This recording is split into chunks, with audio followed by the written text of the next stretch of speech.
Mindsetters, welcome to today's Grade 12 Accounting Show. Today we have a special revision lesson on reconciliations. We have selected highlights from lessons shown earlier in the term to help you revise this term's work. So please post your comments and your questions on our Facebook page or on Twitter @LearnExtra so we can help you with your revision.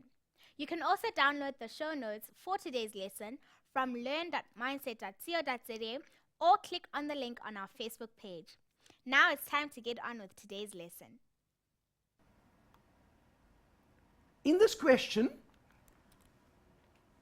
with information relating to ACE traders for September, we are expected to do the following. 1. Calculate the correct bank balance of ACE traders on the 30th of September using figures that should be entered in the cash journals. Show all workings. Very, very, very important. Right. So we're going to go right into 1.2 and we're going to look at information now to see what information are we going to use to enter into our bank balance. Right, let's look at check number 1. It's entry number 1, sorry. It says check number 657, dated the 2nd of March, right? Still not reflected in the bank statement, an amount of 2,000 Rand. What did I say? I said, watch out for the dates. Now, the date is the 2nd of March, right? That means this item is still not reflecting on my bank statement. This is a check that we have issued that's not appearing on my bank statement. It's dated the 2nd of March. What period are we working for? Remember, we are working with information in September. So March, April, May, June, July, August. Clearly you can see that this is what we call a stale check. In other words, the check is no longer usable. It is no longer negotiable. Why? Because it is older than 6 months, and therefore we now need to enter this into our cash receipts journal to cancel it. Therefore, there's my cash journal, and it was check number 657. So therefore, we say check number 657, which is your stale check. We can actually write here that it's a stale check. It's a check that you can't use anymore.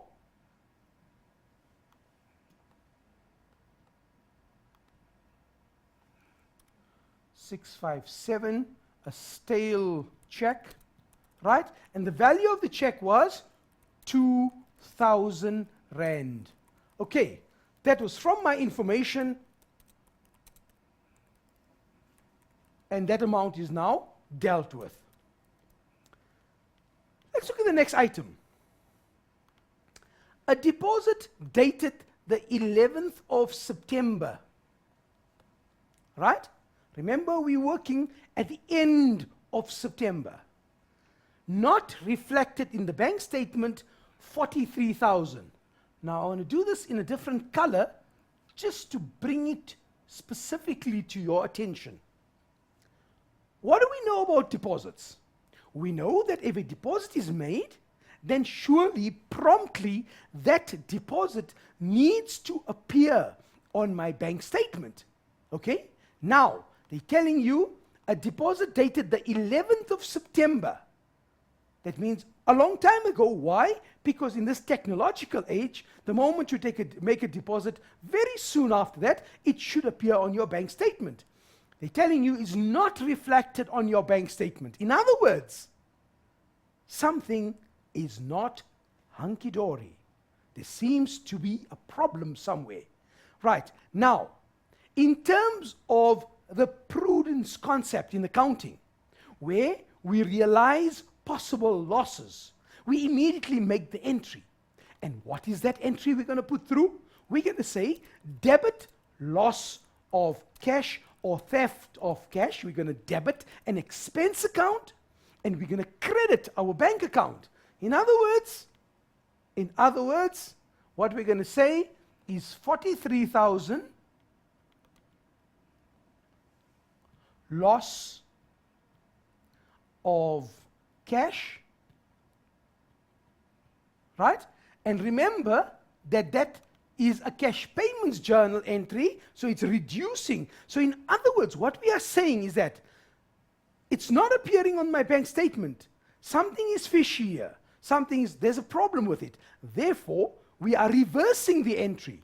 We are debiting an expense account, loss of cash, and we are crediting our bank account. In other words, that entry is going into my cash payments journal. Remember, this entry here went into my cash receipts journal, and this entry goes into my cash payments journal. Right, next one. A dishonored check originally received from a debtor on the 15th of September reflected in the bank statement but not in the journals. In other words, it is appearing where? Ask yourself that question. Where is it appearing? It's appearing in my bank statement. That is where it is appearing. Where is it not appearing? It's not appearing in my journals. In other words, I now need to make sure that it appears in my journals. Dishonored check, you remember from our lesson summary at the beginning, we said a dishonored check will be entered into my cash payments journal. Right, so let's just get the amount there. And the amount is, that's the page we're working on. The amount is 9,500. Therefore, 9,500. What is this? This is the RD check. What do we know about the RD check? The RD check must be entered into my cash payments journal. Therefore, notice I am subtracting that amount. Okay, so that was my balance prior to my bank recon, and these are my entries that I have to put through. Okay, let's look at the next one. Check number 931, dated the 18th of September, not reflected in my bank statement. It means it's not reflecting in my bank statement, so has nothing to do with my journals. Will be dealt with just now. Check number 936, dated the 30th of October, not reflected in the bank statement. Same story. These are appearing in my journals. They're not appearing in my bank statement. Let's just go through this one again. Check number 936, dated, not reflected in the bank statement. That means it is in my journal. It is in my journals. I have record of it, but it's not appearing in the bank statement. Obviously, these are items that need to be entered into my bank reconciliation statement, but that's not part of this part of the question. Then, deposit dated the 28th of September, not reflected on the bank statement. At this point, just understand something. If items do not appear in your bank statement, that means the bank does not have knowledge of them. We will then have to enter it into the bank reconciliation statement. Why is that? Because your bank reconciliation statement, listen carefully, accounting stars out there, your bank reconciliation statement is an extension of your bank statement. It's a continuation of your bank statement, and that is why items that are not on the bank statement will have to be entered into my bank reconciliation statement. Okay, so we'll come back to those. We haven't dealt with them as yet. Bank charges in the bank statement, not in the journals. So important. Remember the acronym RTFQ. Read the full question. Bank charges in the bank statement, appearing in the bank statement. Where don't they appear? In my journals. Therefore, I now need to enter this where? Into my cash payments journal, an amount of 1,000 1,200. Let's do that. 1,200 is my amount of my bank charges.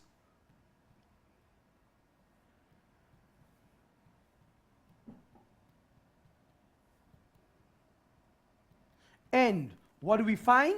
We now find that we can do our calculation here, where we find that we take our 60,000, which is the balance that we started with, add the 2,000 minus the 43,000 minus the 9,500 minus the 1,200, and you should get an amount of 8,300, I think it is.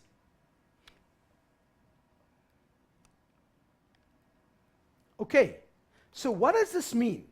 This means, therefore, we have taken all the information, right, and done what with the information? Extracted what needed to go to my journals. And in my journals, it was either a cash receipts entry or it was a cash payments journal, and therefore it had to be subtracted off the bank account. Therefore, we added these two amounts, 62,000, because that was a cash receipts journal entry, and then we subtracted all the items in the CPJ. Notice I've put brackets around the figure. Now, just a note of caution on here. How you do the calculation is not important, as long as you understand that you have to calculate the correct bank balance. So in this case here, we have now done the correct bank balance on the 30th of September by entering items that needed to update our journals. Okay guys, I hope you are enjoying this revision session. If you are struggling and need help, please post on the page or send your questions to the Learn Extra Help Desk. The links are on our Facebook page.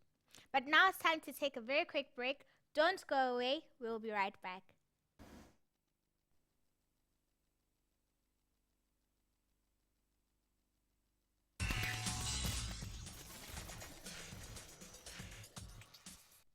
Welcome back from the break, guys. Doing revision is really important, so I hope you are enjoying this lesson. I'd love to chat to you on our Facebook page or on Twitter, so please let us know how you are doing. Enough of the chat, now it's time to get back to some more revision. Use the information to prepare the bank reconciliation statement of Ace Traders on the 30th of September 2011. Right, now, the first thing that we're going to be doing is we're going to start off with the balance as per our bank statement. Let's find the information for that first. Watch here. Balance as per bank statement on the 30th of September. Right.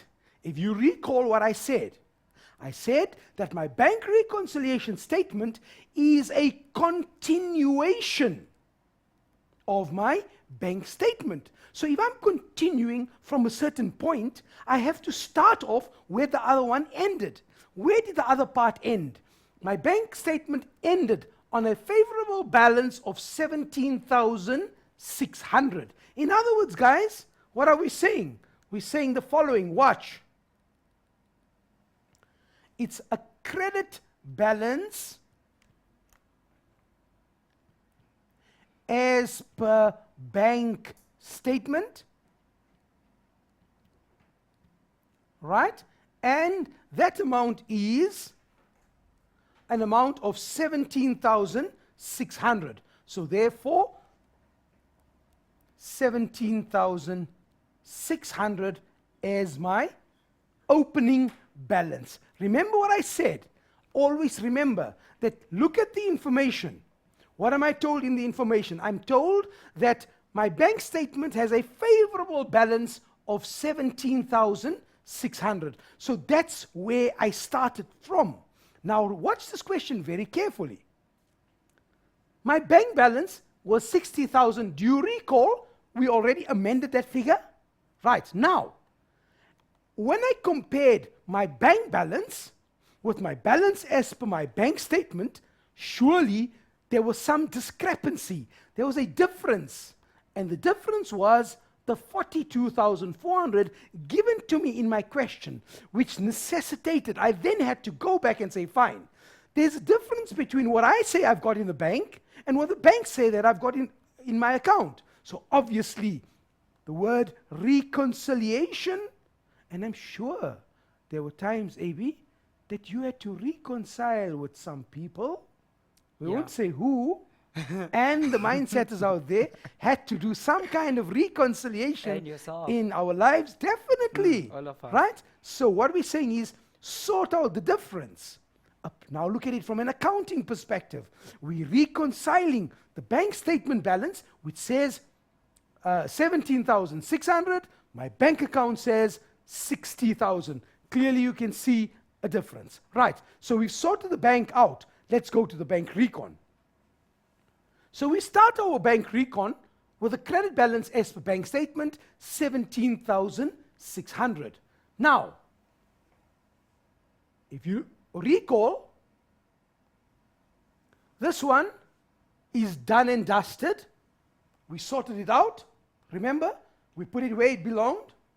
This particular one was also sorted out because we put it, and we used the approach that the 43,000 Rand, because it did not appear as a deposit, we immediately reversed the entry.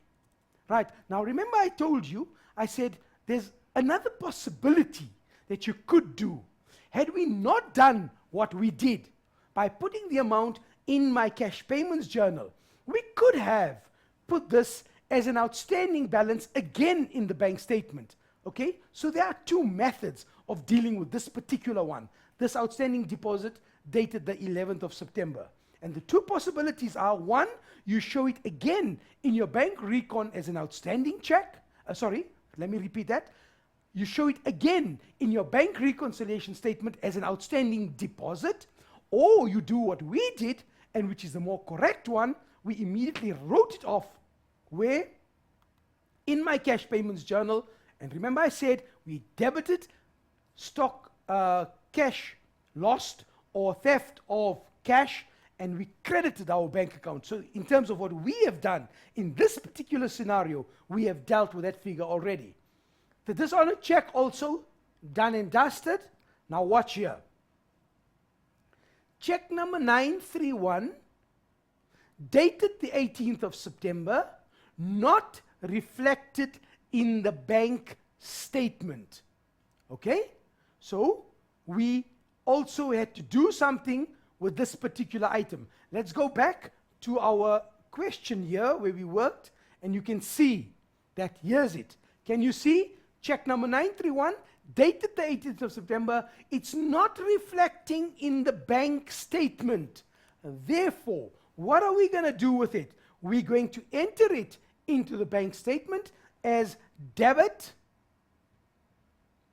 outstanding checks. And what are outstanding checks? Outstanding checks are those checks that are not presented for payment. Okay? So in other words, we gave the check number 931, we gave it to AB here, and we all know that AB is a cheese boy, so he didn't need the money. Am I right, AB? Continue. Okay, and therefore, AB did not present that check for payment. Can you see? We've written out the check. We've entered it in our books. But because the person we've given the check to did not cash that check, the bank has no knowledge that we wrote out the check. Therefore, we say debit outstanding check. Okay, so that's check number 931, and the amount was 4,800. Check number 931 for 4,800. Notice in the debit column, debit outstanding checks. Right, next one.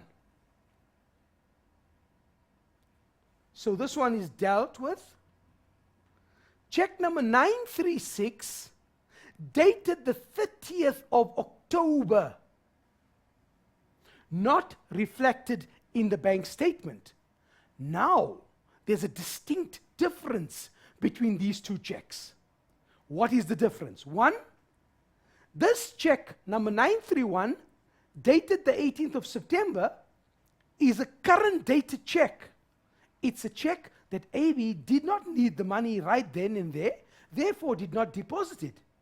But this check here, number 936, dated the 30th of October, that's given to James, there's no way that James can present this check for payment. AB is laughing.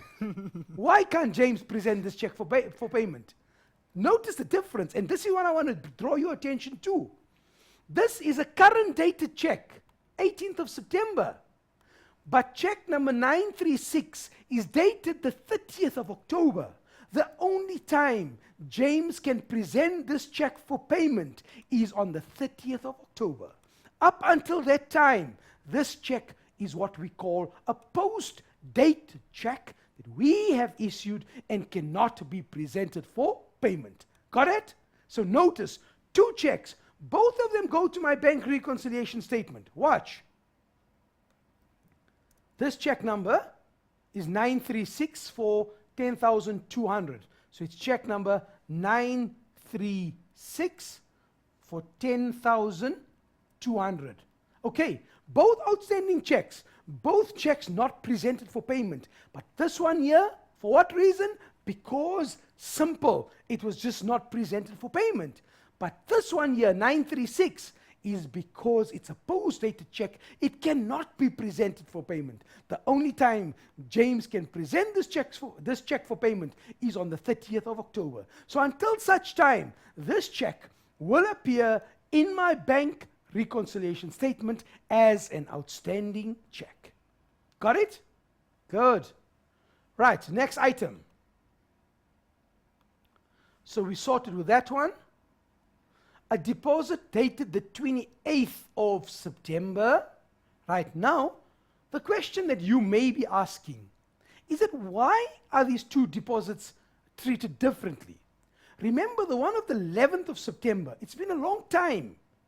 This one here dated the 28th of September. It's possible that it's a timing difference, meaning we've already received our bank statement by the 25th, 26th, and any deposit made after that obviously would not appear on my bank statement. It's impossible because you have the bank statement in your possession already. Therefore, this is a credit outstanding deposit of 5,700. So we say credit outstanding deposit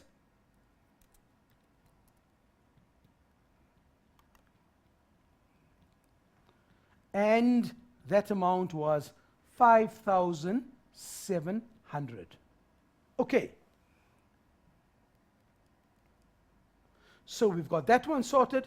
This one here, we dealt with in our CPJ. In other words, what have we done now? We've taken all the information and we've put it into where it belongs. Going back to my bank reconciliation statement now, what do I now do? Remember, I have to bring in my balance as per bank account. And if you remember the calculation we had, we said debit balance as per bank account, and the amount was an amount of 8,300. Okay, let's add now.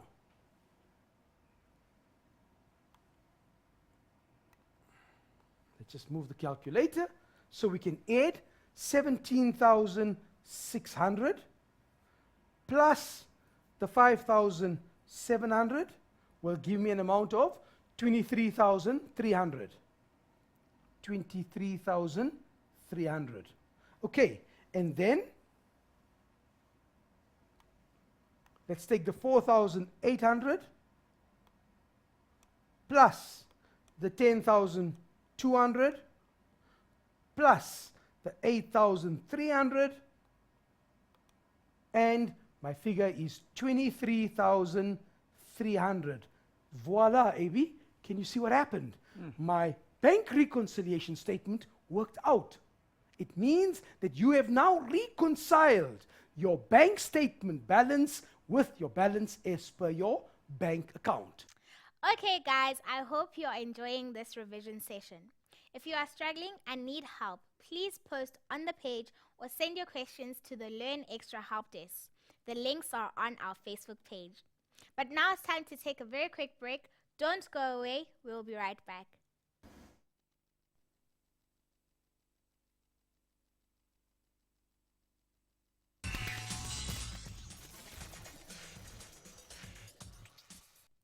Welcome back from the break, guys.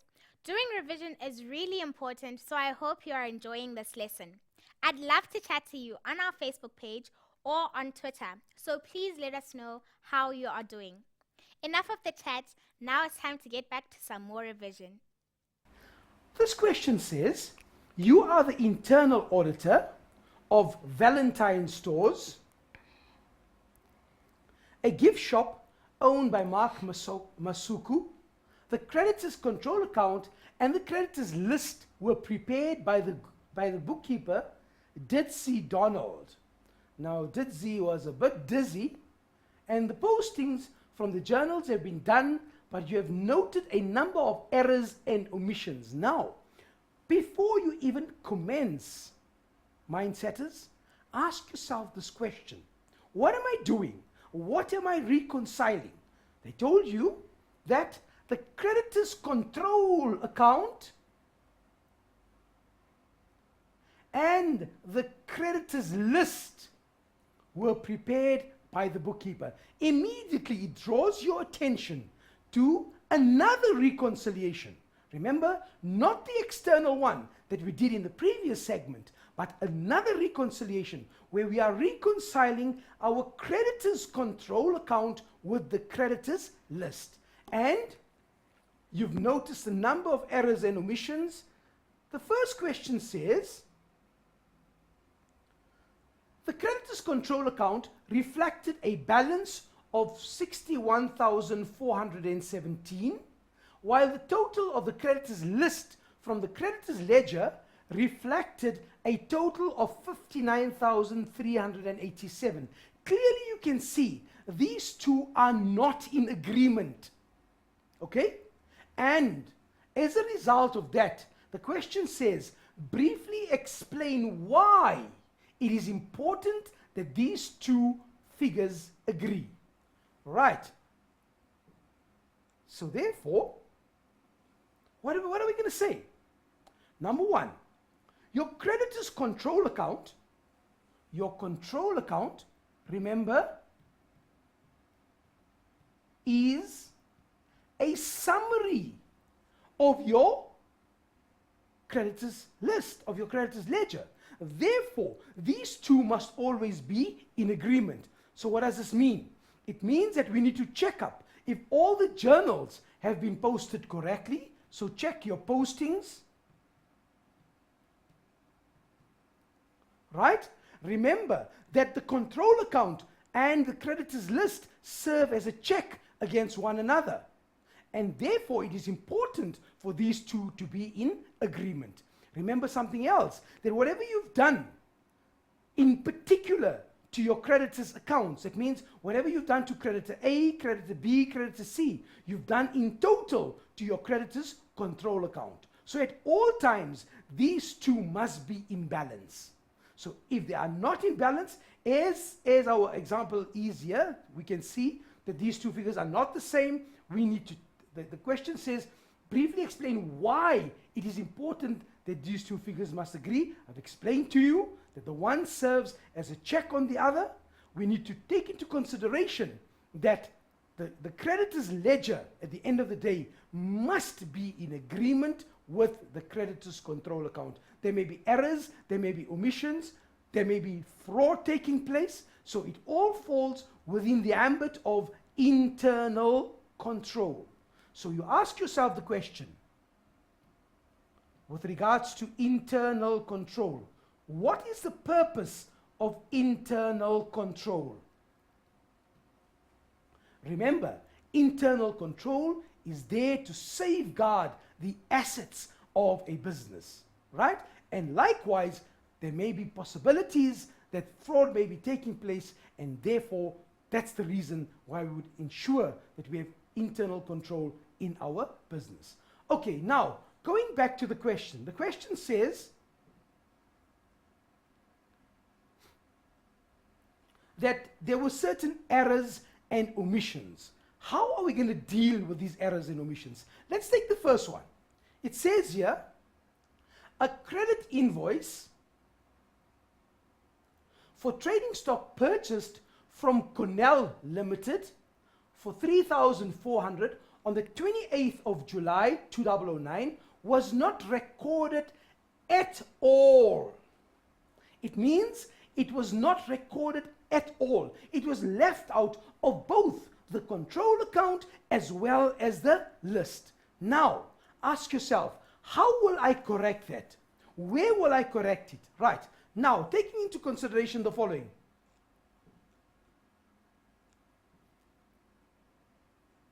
Notice that in my general ledger, what will I do? Because these goods were bought from us, we're going to credit the creditor's control. In other words, we're going to increase the creditor's control. Can you see the plus 3,400? That was for transaction number A. We're going to say plus 3,400. Why? Because we are crediting our creditor's control. This is my balance as per my ledger, so I need to add to it. At the same time, I must ask myself the question, with regards to Cornell Limited, notice when it comes to Cornell Limited's personal account, where in the creditors list, what do I have to do? I have to add. Can you see I have added an amount of 3,400? Okay, now you will notice this one has been done for you. Let's now take all the errors and sort them out.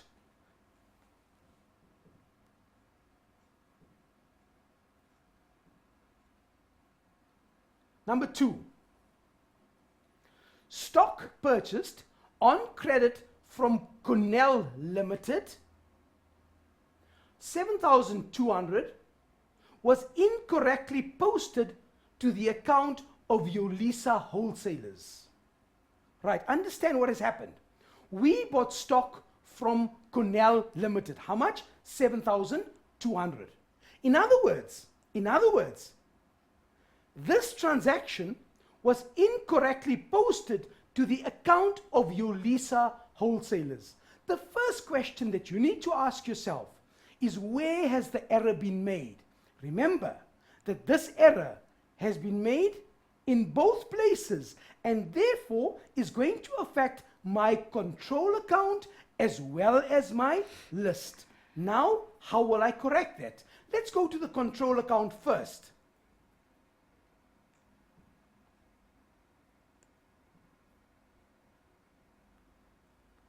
What are we saying? The amount was 7,200, and therefore, what are we going to do? We're going to say, when it comes to transaction number B, it's going to be plus 7,200 in one creditor's account. At the same time, you're going to subtract from the other creditor's account minus 7,200. There are various options that you could have given as a solution. I would prefer that you show both of these. Yes, the net effect is 0, but it shows the examiner that you understand exactly what you are doing. In other words, a plus 7,200, you are decreasing and increasing your creditor's control with the amount, because remember, it went to the wrong creditor's account. And therefore, we now look at this particular one here, and we ask ourselves the following question. What are we looking at? Whose account are we going to increase and whose account are we going to decrease? Now, the goods were bought from, stock was purchased on credit from Cornell Limited, right? And incorrectly posted to the account of Yolisa. So, Cornell was the correct one. Therefore, if you go to Cornell's account, you'll say plus 7,200 and Yolisa minus 7,200. Okay, so you can clearly see that the error has now been corrected. But the question that you needed to ask yourself from the outset, would these two have been in agreement prior to us making the change? Yes, it would have been. Why? It just went to the incorrect creditor.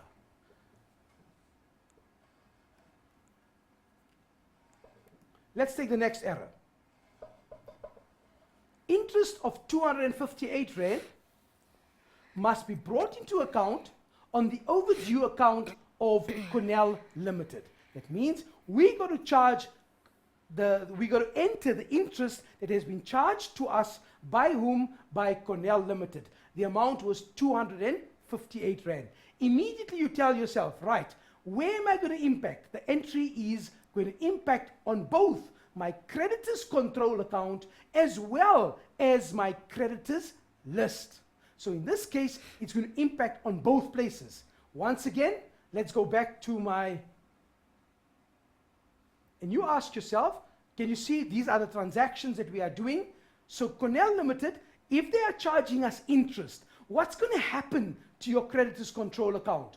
Obviously, your creditors control account is going to increase in value. Your liability is going to increase plus 258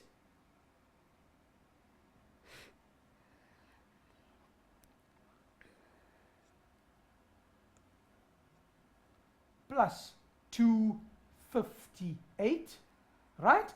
And at the same time, notice that this impacts on the account of Cornell Limited as well, and therefore we're going to owe them a further 258 Rand. So you say plus 258 Rand. Okay, so there are some transactions that will impact on both the creditors control account as well as the creditors list, sometimes only on one or two. Let's look at the next one to see what's going to happen here.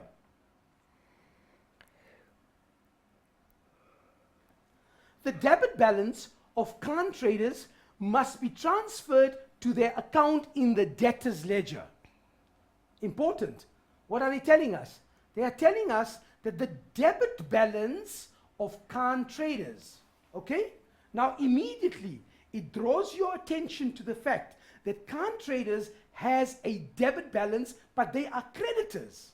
So they're saying the debit balance of Khan traders must be transferred to their account in the debtors ledger. So now, ask yourself this question here. Number one, let's go to Khan traders account and notice that they have, it's indicated on your answer book that they have a debit balance of 563. I'm sure you can see that. So what are we going to say? We are crediting this with 563, and by crediting the personal account of the creditor, right? What is it that we're going to have to do in our creditors control account? Let's go to the creditors control account now. But before we go there, just a bit of an explanation so you can clearly see what we are saying here. This is the account of Khan, right? And there's a debit balance. There's a debit balance of 563. That is correct. The 563, let's just check. Yes, 563 is correct. So therefore, the point that I was trying to make for you guys here is the following here. There's a debit balance of 563 in Khan's account. Very often, when you're faced with the question, it's often very easier to draw up the T account for you to see exactly what is happening. What do we want to do? We want to transfer this debit balance out to the debtor's ledger. So, what are we doing? We're crediting the account with 563. Can you see? This will result in the account closing, and we are going to debit the amount in the debtor's ledger. So what have we done to the account of Khan? We have credited the account of Khan, and therefore we're going to credit the account here of Khan. Let's see if we've done that.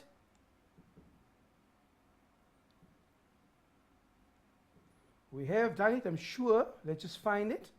There's it. We've credited now clearly you can see a debit of 563 and a credit of 563 results now in a balance of 0. There's no balance left in this account of Khan. Okay, by crediting the individual account, you must also credit the creditor's control.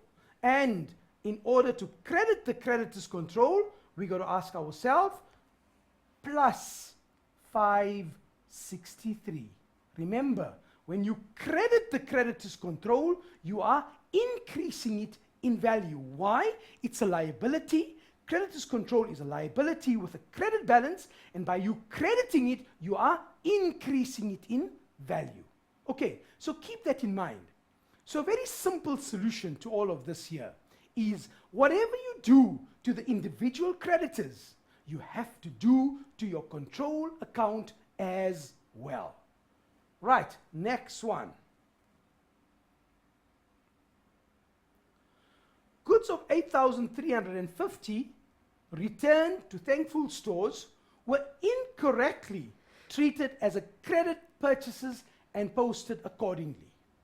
What are we doing, guys? We're reconciling the creditor's control account with the creditor's list. Remember, this is an internal reconciliation, right? It's our books. Because remember, oh yes, I remembered something very important. Lucky we just going through it. Remember, in accounting, many of you have heard of the double entry, right? A debit in your general ledger and a credit in your general ledger. But sometimes, when we're dealing with debtors and creditors, we talk about the triple entry principle. I can see those eyes wide open, shocked, right? What is this guy talking about? Has he lost his marbles or something like that? No, guys, I haven't. Let me tell you about the triple entry principle. You make a double entry in your general ledger, right? Debiting and crediting in your general ledger. But you make a single entry in your subsidiary ledger. And an example, a classic example, is where we bought goods from a creditor, right? Remember the entry in my general ledger? We're going to debit trading stock and credit creditor's control. Is that correct? Yes. But at the same time, the credit in creditor's control alludes to the fact that we have to credit the creditor's personal account in the creditor's ledger. And that is what this recon is all about. Reconciling the creditor's control account with the creditor's list. Okay, coming back to our question. Goods of 8350 returned, let's highlight that, returned to Thankful Stores were incorrectly treated as a credit purchase and posted accordingly. Right? What did we do? We had returned goods to Thankful Stores, our creditor, but it was treated as a credit purchase and posted accordingly. Step number 1, let's go and correct our creditor's control. The amount was 8350. Let's just cut the amount first. Right, now, watch. From my creditor's control, I need to decrease my creditor's control, right? And when I decrease my creditor's control, the amount is 8,350. So minus 8,350.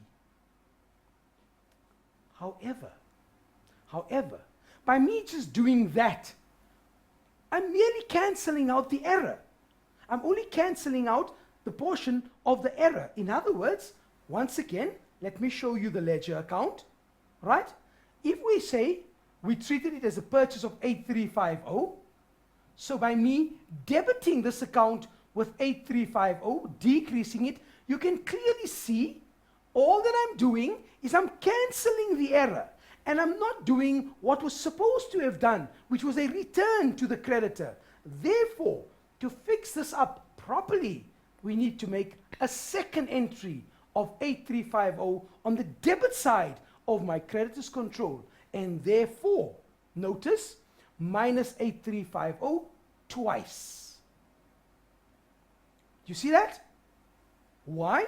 The first one will merely cancel out the transaction, and the second one will now do the necessary correct entry in the creditor's control account. At the same time, if I go to the account of Thankful Stores, right, you can clearly see the same must happen. What must happen? The creditor's account must be decreased, and it must be decreased by 8350 and another 8350. So twice, because one, like I said, will just cancel the original error, and the second one will put into effect the actual transaction that we needed to record, which was the return of the goods. Okay. Next transaction.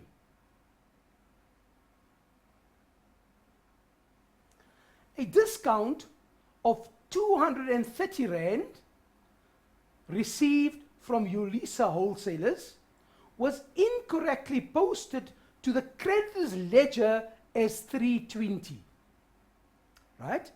Like I said, the first thing that you do is identify your error. Where have we made a mistake? In this particular transaction, the error has been made clearly in the creditor's ledger. Right? They're telling you the general ledger is correct. The general ledger is correct. There's no problem with the general ledger. This means what? It means the following, that in my general ledger,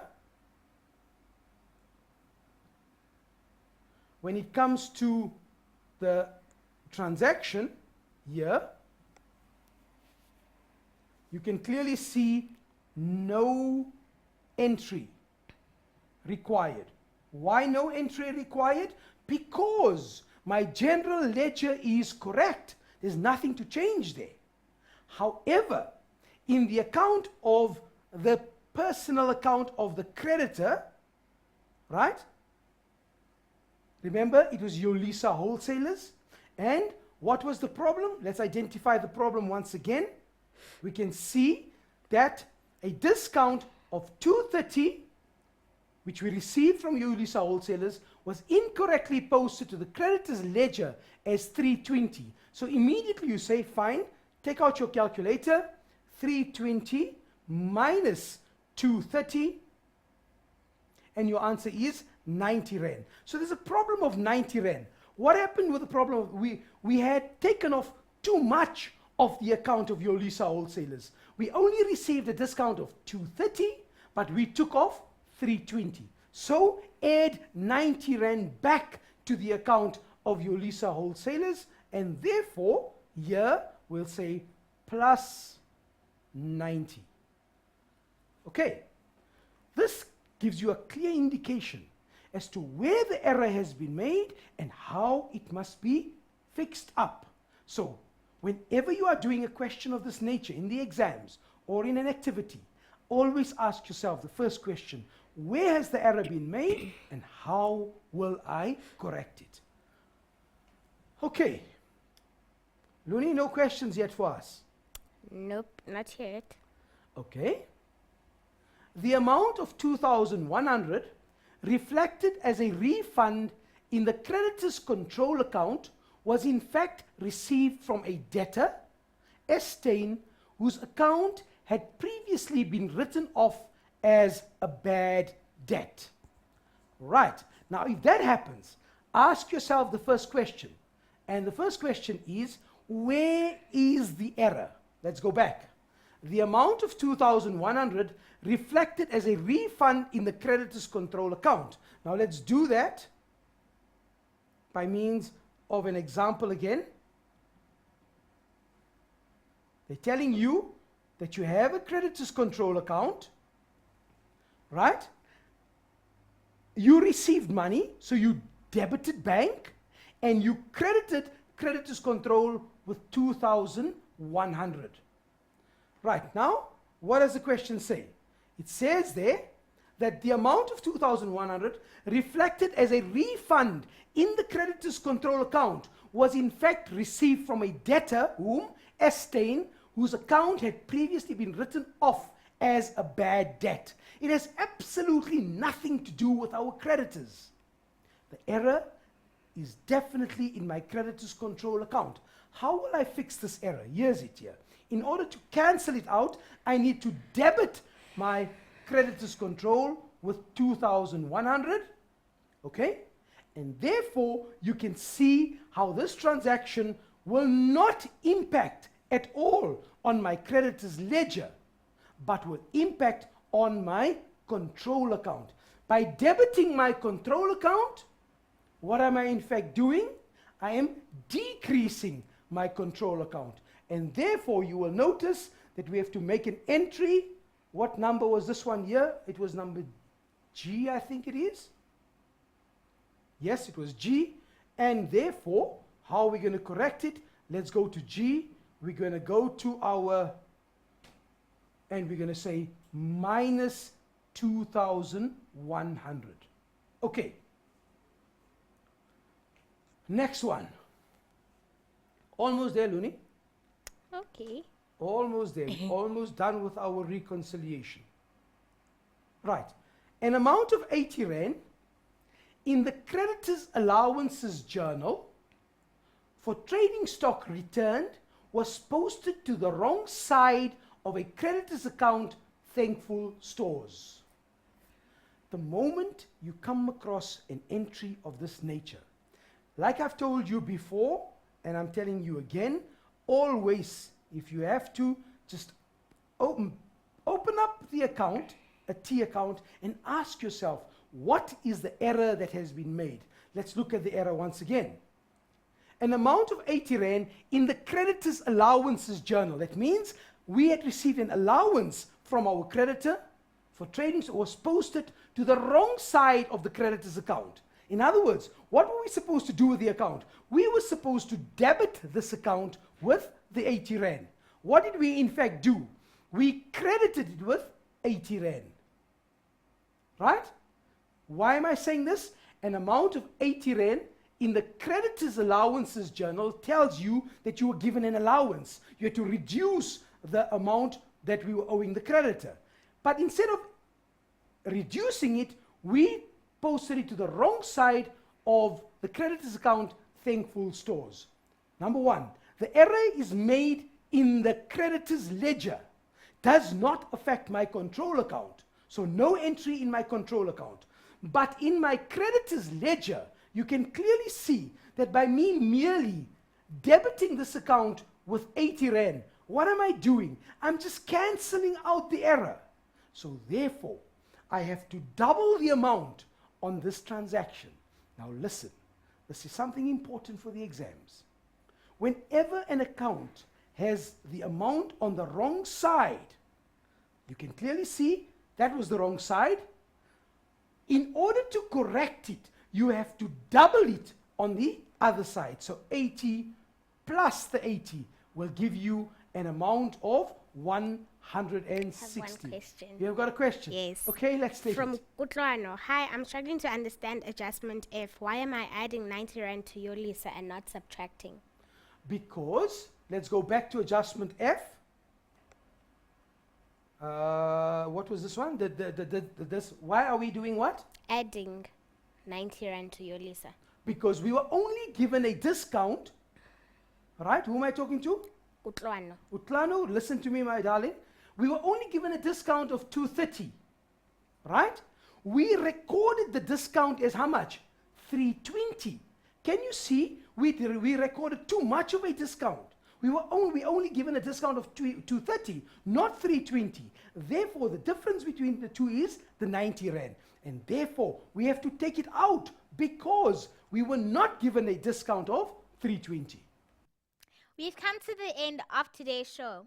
Thanks for joining me and for chatting to me during the show. Please visit our website, learn.mindset.co.za, to get the notes and to watch the videos from earlier in the year. And remember, we are here to get you through the year, so stay connected.